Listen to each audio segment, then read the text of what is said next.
Ici, au centre-ville de Tunis, rien ne laisse penser que la campagne pour l'élection présidentielle de 2024 a réellement commencé.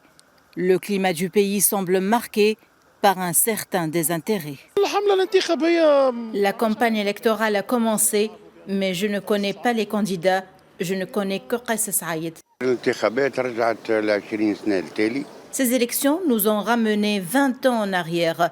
Il n'y a pas de concurrents à Kais Saïed. Les vrais concurrents sont tous derrière les barreaux.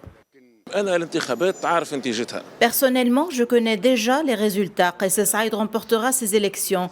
Je ne doute pas de l'intégrité des élections. Je n'attends pas grand-chose de ces élections. Mais la priorité du président vainqueur doit être basée sur la garantie d'une vie décente aux Tunisiens. Nous vivons aujourd'hui dans une situation sociale difficile, dans laquelle les moyens de subsistance sont devenus très coûteux.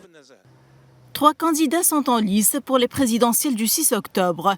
Le président sortant, Kais Saïed, Zouhel Marzewi, ancien parlementaire et secrétaire général du mouvement populaire, et Aïchi Zamel, ingénieur chimiste et fondateur du mouvement Azimoun. Zamel est actuellement en détention provisoire pour falsification présumée de signatures et autres accusations liées à sa candidature.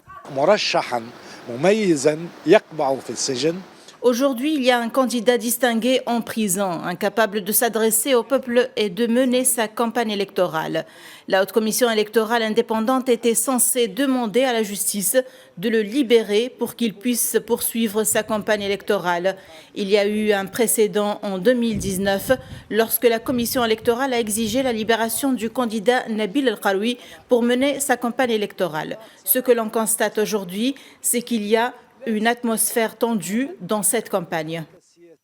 Dans une étape attendue et coïncidant avec le lancement de la campagne électorale, le tribunal administratif de Tunis a décidé ce samedi de réintégrer Monzer Znaidi, ancien ministre sous le régime de Zine El Abidine Ben Ali, et Abdeltif El Maki, ancien ministre affilié au parti islamo-conservateur Ennahda, dans la compétition électorale.